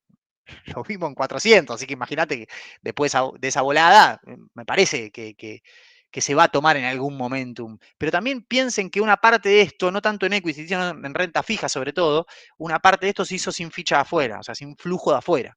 Tuvimos una parte del blanqueo y demás, la curva soberana también. Yo buscaba los informes del IAMS, y que aparte, bueno, tuvieron ese lío con la base y demás, pero digo, fíjense lo que era la curva en diciembre de 2023. No, con rendimiento en torno a 40, curva totalmente invertida, hard dólar. El SER hundido abajo de cero. Después de un proceso de normalización, el SER pasa toda la curva positiva, bien, por una economía normal con tasa real positiva. Y la normalización en realidad fue porque apareció una curva en pesos. Entonces sacó una banda de liquidez de lo que era SER, pasó a pesos. Ni siquiera es que terminaste de normalizar el mercado. Hoy tenés una curva con una pendiente que todavía sigue siendo negativa, pero con rendimiento que eran imposibles de imaginar hace un tiempo. Todavía hay un proceso de normalización pendiente en la curva soberana. La curva soberana argentina tendría que tener un rendimiento, una pendiente positiva o casi chata, arrancando de 10. Por eso siempre uno dice, bueno, en la parte larga medio que ya descuento una normalización. Lo mismo el SER, porque está medio arbitrado con esa parte de la curva hard dólar. En el medio está la inflación de Estados Unidos. Por ahí el negocio esté más en la parte media, porque todavía tiene un componente para comprimir y tiene más duration. Siempre si sale bien. Y tenés paridades favorables también ahí, en caso de que salga mal. ¿Estamos? Pero también hay upside acá, por supuesto que hay. Todavía se dice algo lejos de comparables. Y Argentina, de hecho, vos mirás los comparables, pero si sostiene este nivel de orden macro el año que viene, sin regulaciones y entrando capitales, el comparable va a ser Argentina, en realidad. Y los demás van a mirar a Argentina para ver cuándo tienen que rendir. Entonces, da miedo y está bien. Como operador no hay nada mejor que sentir miedo de estos niveles, porque eso habla de que uno se da cuenta de hasta dónde está pasado o no. Pero si entra flujo, esto sigue. Nos pasó con Macri, que veníamos de 2013 volando, asume Macri y dice, bueno, ¿cuánto más? ¿Cuánto más? Y los bonos llegaron a 100 y pico de paridad. Bien, entonces, tenían otros cupones, pero digo, miren los indicadores de riesgo país, a los riesgos país que hemos llegado. Entonces, todavía hay, ¿viste? Todavía hay.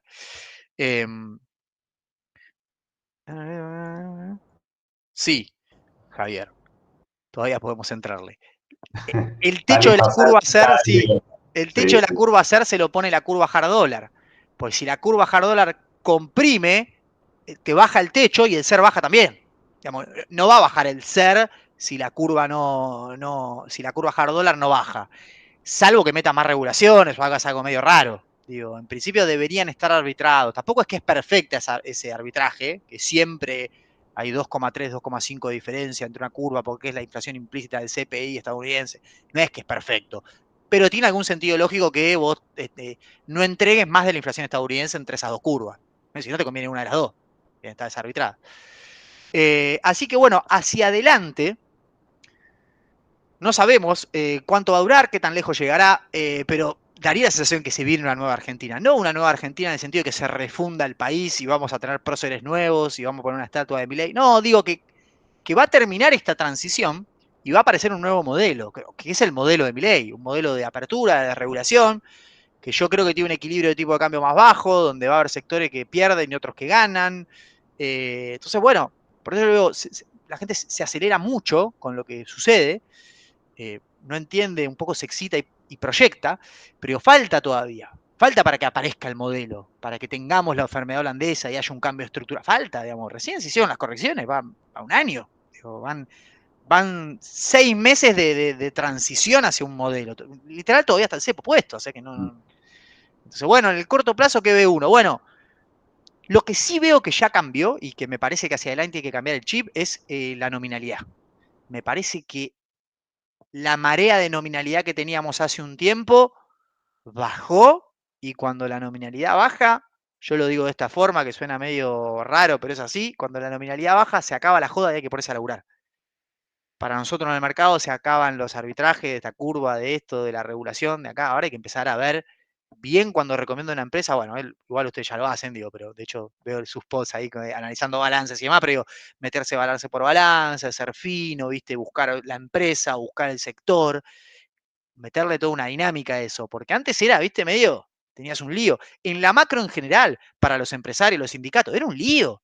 10% mensual, 15% mensual, digo, qué sé yo, vos subí, después vemos, con quién competimos, no sé, después vemos cómo lo hacemos. Bueno, si toda esa marea baja, si toda esa vorágine de estar todo el tiempo mirando el dólar, las pantallas, afloja, vamos a tener que dedicarnos a lo que hacemos.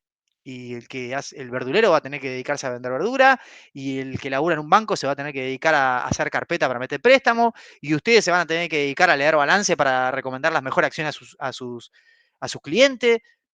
Entonces, hay que cambiar el chip. Y lo de la nominalidad, para mí, la baja de la nominalidad vino para quedarse. Digamos, todo el tiempo, de alguna manera, vamos a encontrar con que el ruido ya es cada vez más chico y hay que dedicarle más tiempo a lo que tenemos que hacer. Y por eso tenemos que ser mejores en lo que hacemos, todos. Bien, esto le toca a todos, no es solo a los trabajadores, también a los empresarios. Muchos de ellos van a tener que reconvertir sus negocios porque para mí, de hecho,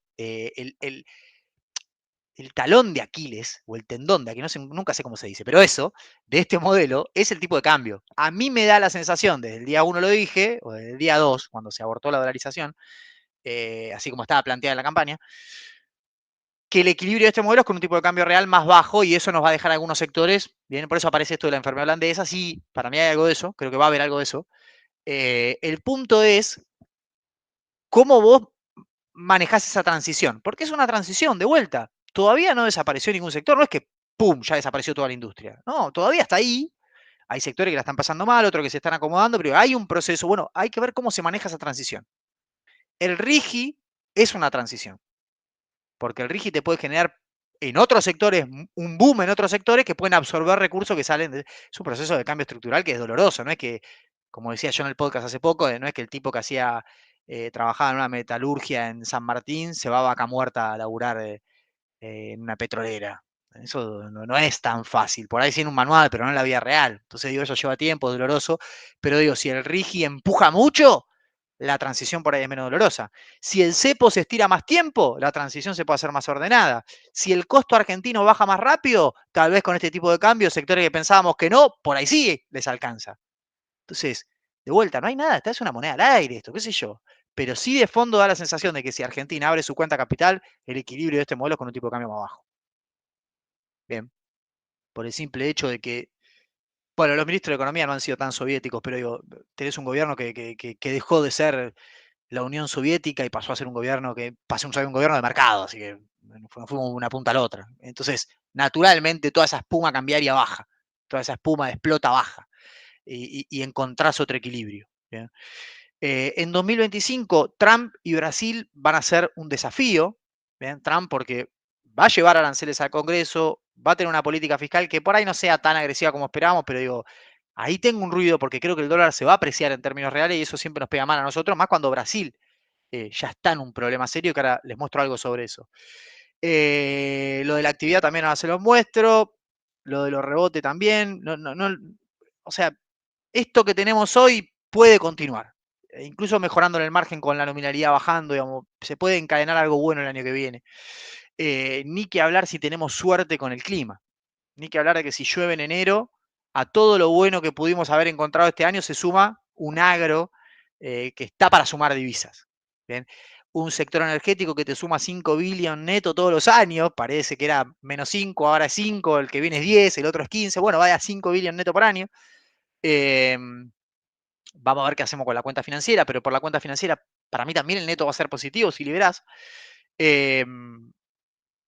Y bueno, esa es la película que vamos a poder anidar, que se puede encadenar bien y positiva hasta mayo, porque en mayo están los cierres de lista y vamos a tener que empezar a pensar en la elección. De hecho, si yo tuviese que decir 3 riesgos hacia adelante, creo que lo decía el otro día en el podcast, el riesgo más alto que le veo al modelo es Brasil. porque yo soy uno de los defensores de que el equilibrio de este modelo es con un tipo de cambio más bajo, y esta discusión de si está trazado o no, mirando el gráfico para atrás de tipo de cambio real multilateral, está mal encarada directamente. Pero como también supe decir, si el real se deprecia 1% por día, no hay cálculo para hacer. O sea, vas a quedar caro. Y vas a quedar caro en reales, no en dólares. Y el real es un tercio de tu comercio. El dólar no llega a 20. Como si fuese poco, el yuan también se está depreciando. O sea, en el mundo están pasando cosas serias. Brasil, China también está con programas de estímulos monetarios, ahora también programas de estímulo fiscal, no funcionan. La moneda se deprecia, las tasas largas bajan fuerte, están abajo de 2, que es histórico. En el mercado internacional se dice que China se está japoneizando y nosotros mirando cualquier cosa. Entonces, eso sí me preocupa. Eso sí me preocupa. Me preocupa Brasil, porque lo de Brasil, acá tengo unos gráficos para mostrar, pero digo, lo de Brasil, para mí el mejor resumen es bastante más profundo que lo fiscal. Brasil tiene un problema político. Daría la sensación de que el gobierno de Lula es un gobierno terminado, voy a exagerar un poco, ¿no? Un gobierno terminado, un gobierno al que al mercado le bajó el pulgar, le picó el boleto, y las elecciones en Brasil son en 2026. O sea que tenemos un año entero de un gobierno que tiene el boleto picado por el mercado, con Argentina haciendo todo bien del otro lado, porque también eso es eso, nos hemos despegado de Brasil de una forma impresionante, y tiene algún sentido de que alguien saque una ficha en Brasil y ponga en Argentina. Pero digo, es un problema que nos va a acompañar todo 2025. O sea, va a ser una máquina de meter presión y presión y presión, porque no le veo mucha solución. Salvo que Lula pegue un volantazo, no sé, raje al ministro, traiga un nuevo ministro, venga con un programa fiscal, pegue un volantazo y eso al mercado lo tranquilice. En algún momento se va a dar vuelta eso, porque el mercado en algún momento, cuando los precios sean muy baratos, cuando el real haya estado muy depreciado, va a decir, ya está demasiado castigado, es momento de empezar a llevar, porque el año que viene gana Bolsonaro de vuelta y esto se vuela. Entonces, en algún momento va a girar, pero no le tengo mucha fe en el primer semestre del año. Entonces, Brasil es una máquina de meter presión. Mete presión, mete presión. El modelo resiste, pero de vuelta, tener superávit fiscal no te garantiza que no vas a tener una corrida cambiaria y un quilombo. Así que Brasil para mí es el riesgo más alto. Lo electoral le pongo media, porque en principio, en condiciones normales, ganaría Milei, o sea, va a ganar Milei, o le va a ir bien en la elección, pero la fórmula de la oposición probablemente sea una fórmula muy talibán. Entonces, tiene baja probabilidad de ocurrencia, pero si ocurre es un desastre. Entonces, de mayo para adelante, probablemente en el mercado le empecemos a dar más bola a esto. Es un desastre no porque son malos o porque no te gustan, por ahí a alguien le guste. Lo que digo es un desastre porque el equilibrio macro que hemos logrado en parte es porque lo financiero está ordenado. Si la oposición gana, se te desordena lo financiero, o sea que todo el equilibrio macro, no el superávit fiscal, pero sí las variables de tipo de cambio, riesgo país y demás, se te van a desencadenar un poco, va a tener presión. Vas a necesitar dólares, vas a tener que intervenir la brecha, y ahí lo líquido no nos va a importar tanto, vamos a volver a mirar lo neto, y entonces, bueno, todo vuelve para atrás y tenemos un lío como el de mayo, junio, por ahí. Y después la actividad me preocupa porque también hay una realidad, es, vos volviste de ese golpazo, te estabilizaste ahí, digo, si la actividad vuelve a ir para abajo vamos a tener un problema, porque lo que necesita ahora el gobierno es que esto se estabilice en estos niveles, ni que hablar si seguís creciendo, sería ideal seguir creciendo, pero con que se estabilicen estos niveles vos de alguna manera das algo de previsibilidad, y yo creo que si la inflación baja y vos estabilizás la actividad, en algún momento rebota el consumo y empieza a rebotar la actividad y empezás a subir gente. Bien, entonces se te encadena todo. Si la actividad empieza a ir para abajo, volvés a tener un problema. Vos podés tener la nominalidad bajando y demás, pero digo, si se te sigue cayendo gente, lo social se va a poner complicado.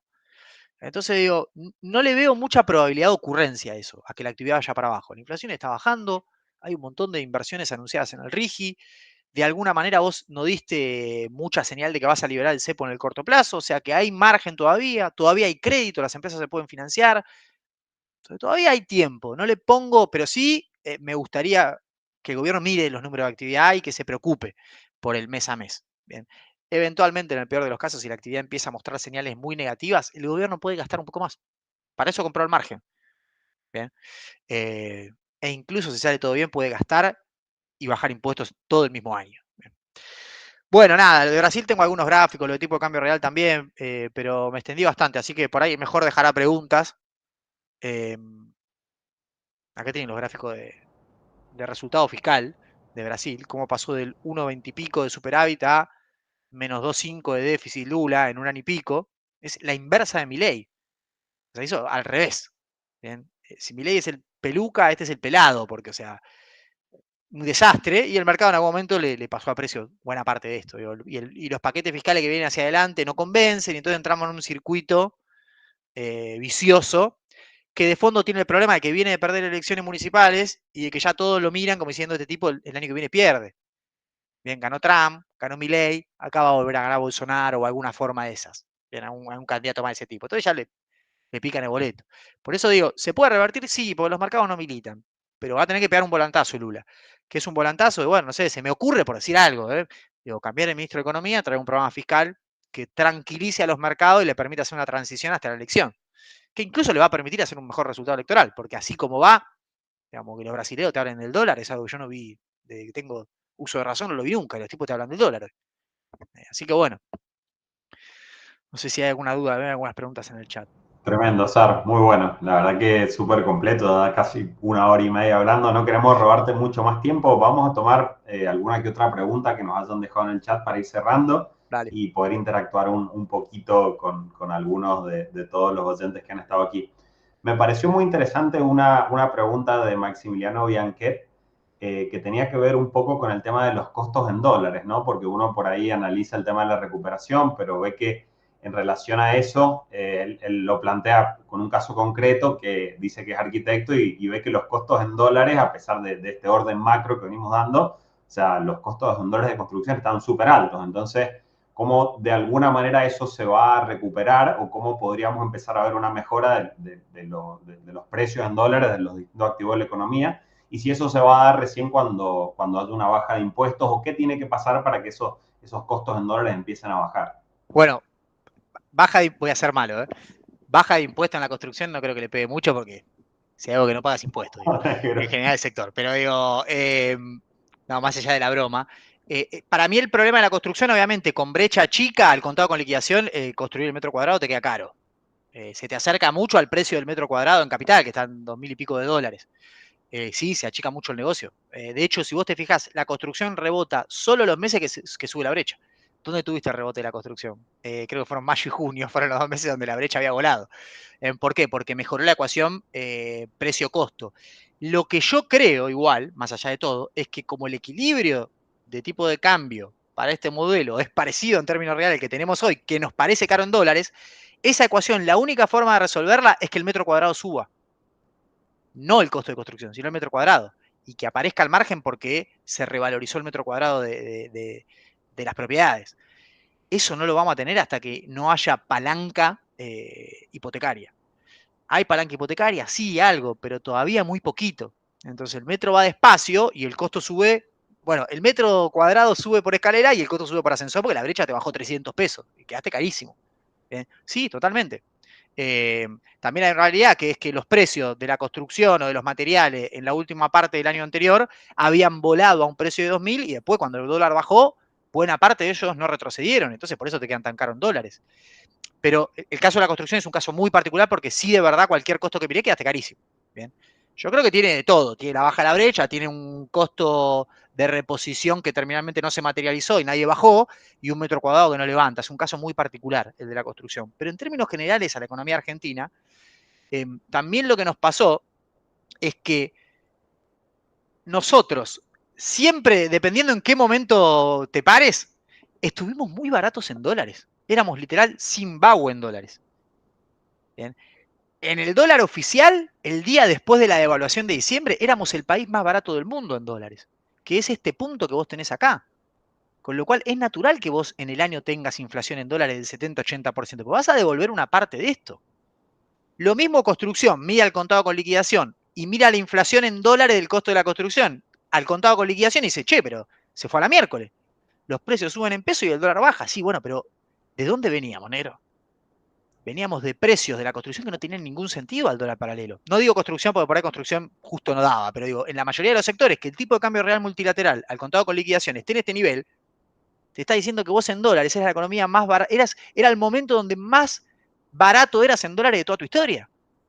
Entonces, los locos se excitan por esta baja, digo, de mirar la inflación en dólares que estamos teniendo, digo, no, está bien, pero la pregunta es la que te hizo a vos el seguidor recién, esa. Che, ¿hoy estoy caro o no? Porque lo que yo quiero saber es neto, acá, ¿cómo terminé? Que vos me digas hay 80% de inflación en dólares, y sí, negro, si los precios en dólares éramos Zimbabue, ¿cómo no va a haber inflación en dólares? Más vale, si esto más o menos se normaliza y nos acomodamos, ¿bien? Entonces, la pregunta es esa, es la que hizo el seguidor. ¿Qué tan caro quedé y cómo se resuelve hacia adelante? Porque lo que él está viendo es, che, más allá de la normalización, porque esto es un proceso de normalización, no es un proceso de inflación en dólares. Sí, es inflación en dólares, pero es una normalización de los precios en dólares. Me acuerdo otro día hablábamos del precio del combustible. 30 centavos de dólar un litro de nafta. De ahí partíamos. Era obvio que subir para arriba en dólares. Bien, el punto es, ¿cuánto vale hoy? No sé, $1 el litro. ¿Y cuánto vale afuera? 80 centavos de dólar. Che, entonces sí estamos caros en dólares ahí. Porque estamos arriba. ¿Se entiende? Una cosa. Yo creo que ahí, esto suena feo, pero es así. Ahí hay que mirar la foto. Bien. No la película. Es el único lugar donde les recomiendo, miren la foto. Hoy cuánto vale afuera. Y eso si estás caro o no. La peli de que la inflación en dólares, sí, porque es un proceso de normalización que se venía. Bien. Ahora, como conclusión general, vino para quedarse. Bien. Vino para quedarse. Por eso digo, lo de la construcción, te puede subir la brecha a 100 pesos, esto va a ayudar, esta suba por ahí ayuda un poquito.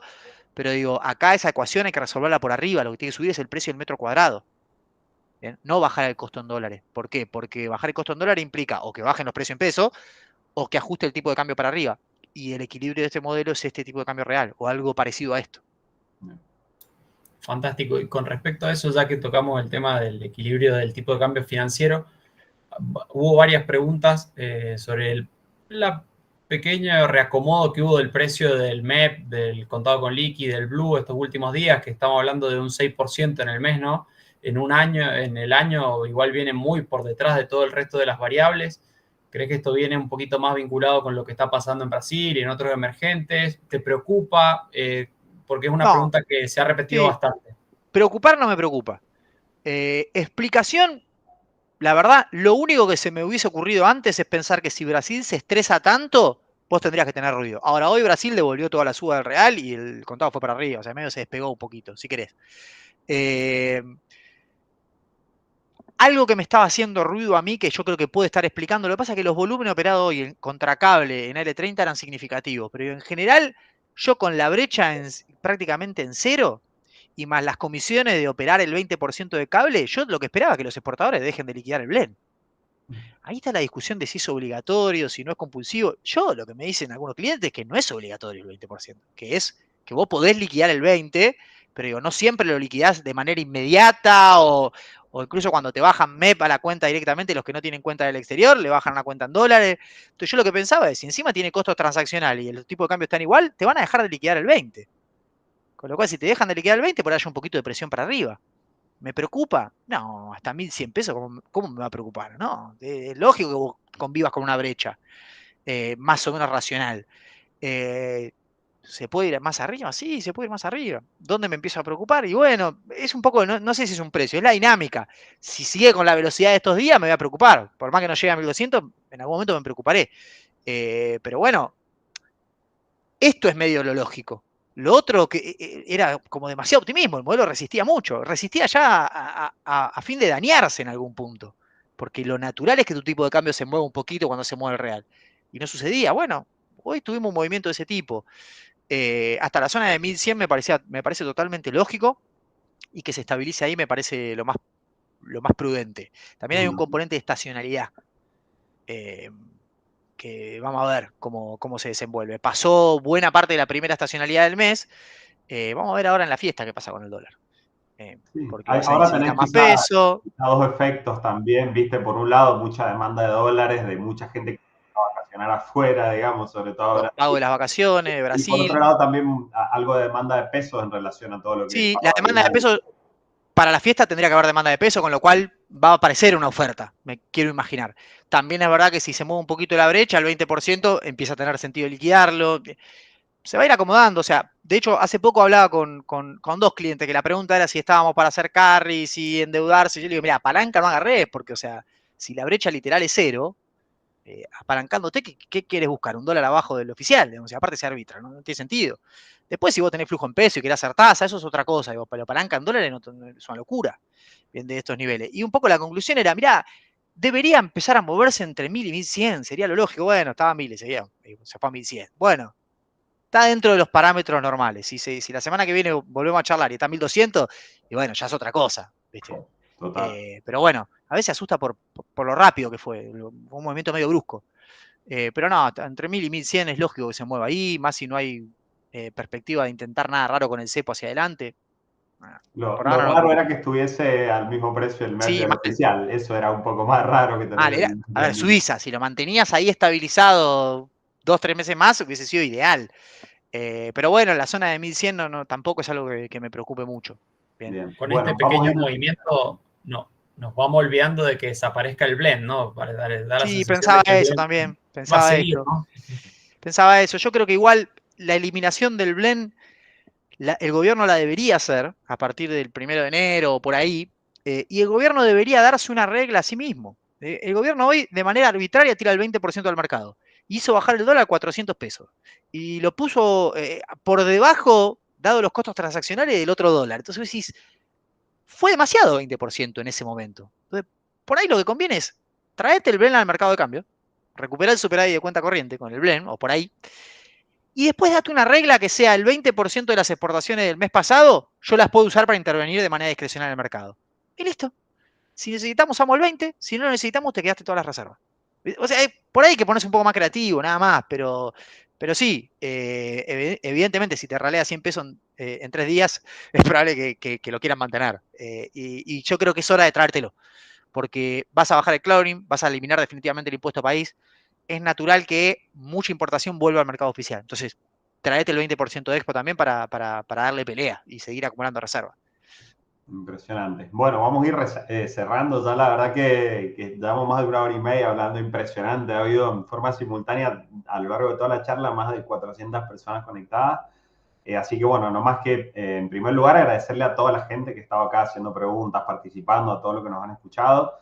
La verdad, bueno, nos damos un recontra lujo de poder cerrar el año con vos, Lean. La verdad, ya sos un amigo de la casa y un amigo personal. Te queremos y te apreciamos muchísimo. Y lo que siempre valoramos y decimos con Nico y el equipo que nos encanta de vos es tu honestidad intelectual, tu honestidad profesional, que por ahí muchas veces vemos muchos colegas o economistas y demás que se ponen la camiseta, ¿no? Y tienen opiniones sesgadas en relación a su ideología, y la verdad que de tu lado lo que más nos gusta es justamente no solo tu profesionalismo, sino tu honestidad intelectual a la hora de analizar de manera objetiva lo que pasa, y eso creemos que en esta profesión vale muchísimo.